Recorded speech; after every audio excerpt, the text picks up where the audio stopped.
There's a pasuk, a verse in this week's parsha that reads, Acharei Adonai Elohechem telechu ve'oto tira'u. You shall walk after the Lord your God and be in awe of God. Yir'ah, awe, is one of our core concepts in Judaism.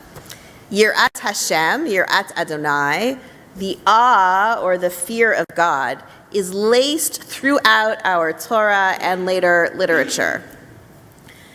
We are informed that Moses has yirah, has awe, right when we're introduced to him. Immediately after he meets God, he's told to remove his shoes because he's on Admat Kodesh, he's on holy ground. And then we read, Vayaster Moshe panav ki yarei mehabit el ha'elohim.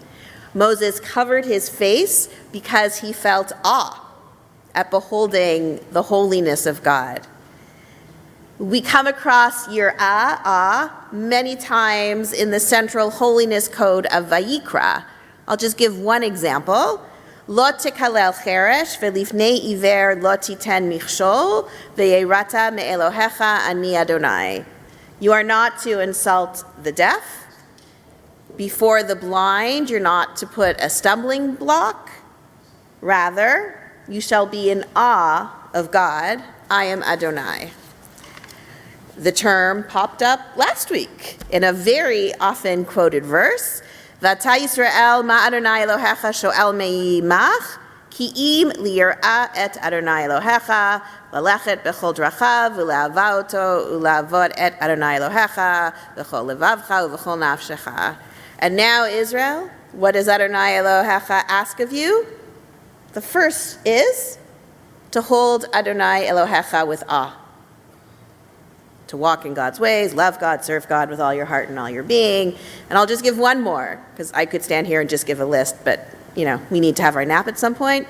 Kohelet ends with, Sof davar hakol nishma et Elohim yira ve'et mitzvotav shmor ki zeh kol ha'odam. At the end of the day, after everything's said and done, the most important thing is to be in awe of God and do mitzvot. That's the whole of a person. So what exactly is yirah? What is awe? 3 little letters in English, but they're really actually hard to explain for rational people and for those of us who don't spend so much time in the esoteric realm. So, to go into the esoteric realm, Heschel wrote in God in Search of Man, awe is a way of being in rapport with the mystery of all reality. Awe is the sense of wonder and humility inspired by the sublime or felt in the presence of mystery. Awe, unlike fear, does not make us shrink from the awe-inspiring object, but on the contrary, it draws us nearer to it. That is why awe is compatible with both love and joy. So awe draws us near. Awe draws us closer to God, to our Creator. But do we really need it? We live busy lives. Well, Rambam says yes. In Hilchot Yesodei HaTorah, Rambam writes, it's a mitzvah to have ahava and yirah. It's a mitzvah to have love and this awe for the glorious and awesome God. And then Rambam elaborates. What is the path to attain ahava and yirah? What is the path to attain love and awe? When a person contemplates God's wondrous and great deeds and creations and appreciates God's infinite wisdom that surpasses all comparison, then they'll have this love and this yirah. That is why King David wrote, Tzama nafshi le'elohim le'el chai. My soul thirsts for Elohim, for the living God. Now, how does our tradition believe that we obtain or acquire yirah? How do you get awe? Where does it come from? So one answer is from Mesilat Yesharim, a text that I have been studying all year with my chavruta, Rabbi Nicole Auerbach. In Mesilat Yesharim, Luzzatto, the author, writes, The way to acquire this type of yirah, of awe, is through contemplation on two true matters. One, that the divine presence is found in every place in the world, and two, that God watches over all things, small or great. Nothing is hidden from God's sight, neither due to its greatness or its smallness. Now, awe is often experienced during peak moments of life, or perhaps in nature, or contemplation of the natural world. And the feeling is often fleeting, and it's hard to recapture. Even so, awe is foundational for the rabbis in creating the baseline attitude for religious life, often putting our personal existence into appropriate perspective, which is namely really, really, really, really small. If we move away from Jewish sources for a moment and we travel to California, we will find Dr. Dacher Keltner, who is a psychologist at the University of California, Berkeley, who explains that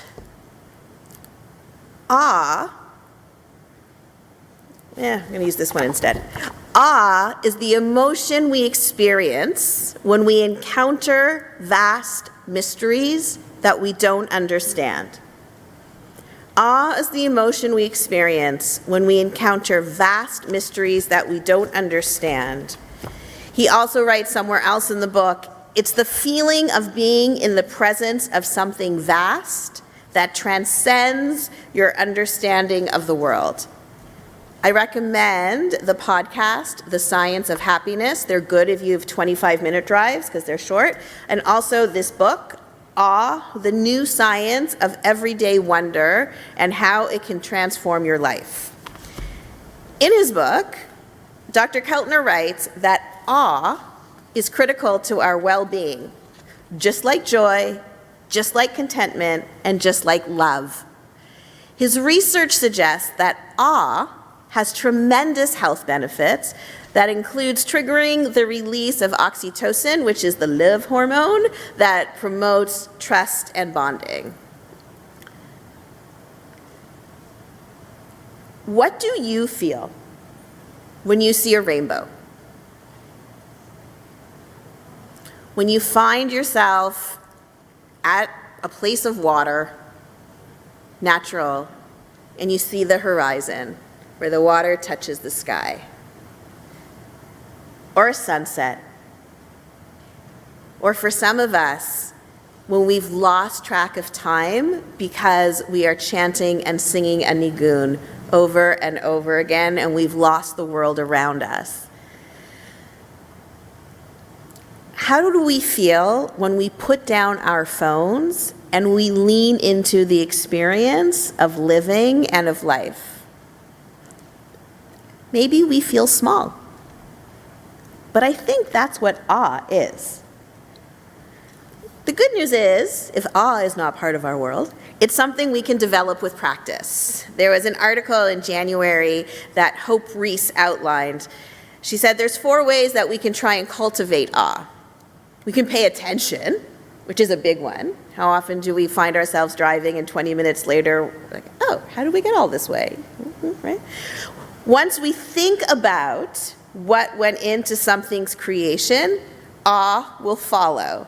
Here's a little homework. Look at a tree for more than 5 minutes. Awe will follow. She also suggests that we focus on the moral beauty of others. You know those people that we really admire because they stop and they acknowledge the world around us? Yeah. Someone like an Aviva. Yeah. Spend time with those people. Watch them. Another great idea is practice mindfulness. You've heard me say this one before. Spend time, slow down, breathe deeply, and reflect. That has the advantage of priming us for awe. And the 4th one, which I think is actually surprising, but if you think about it, you'll be like, yeah, choose the unfamiliar path, because awe often comes from novelty, gravitating towards the unexpected or doing something we've never done, or seeing a place we've never seen can set us up to experience awe. These aren't actually so complicated. We can do it if we stop. Now, for our rabbis, the system of blessings, they point our hearts and our minds towards the reminder that every single moment of existence and every experience in life is nothing less than a divine gift that we don't deserve and we haven't earned, yet they are all awesome. Our inherited system of blessings reminds us that everyone can be in awe of God and what God does for us. How many times have we said, Baruch atah Adonai Eloheinu melech haolam borei pri hagafen, right? I mean, I just did it now. I did it last night. Probably do it later. But really, think about that. The creator of the fruit of the vine, somehow the grapes got there on a tree. How did that happen? As we drink our Pinot, right? Today is Mevarchim HaChodesh. We just sang and introduced Rosh Chodesh Elul. And in the month of Elul, we begin to recite Psalm 27, which begins with Le David Adonai Orivi Shimi Mi Ra. The Lord is my light and my help. Of whom shall I be in awe? God is the stronghold of my life. Whom shall I dread? My prayer is that these ideas of awe and how to capture awe and how to have moments of awe illuminate the journey in the season of awe, which is just around the corner. Take time in these next weeks to pause for awe. Look around, pay attention, and let awe be a part of your life. Shabbat Shalom.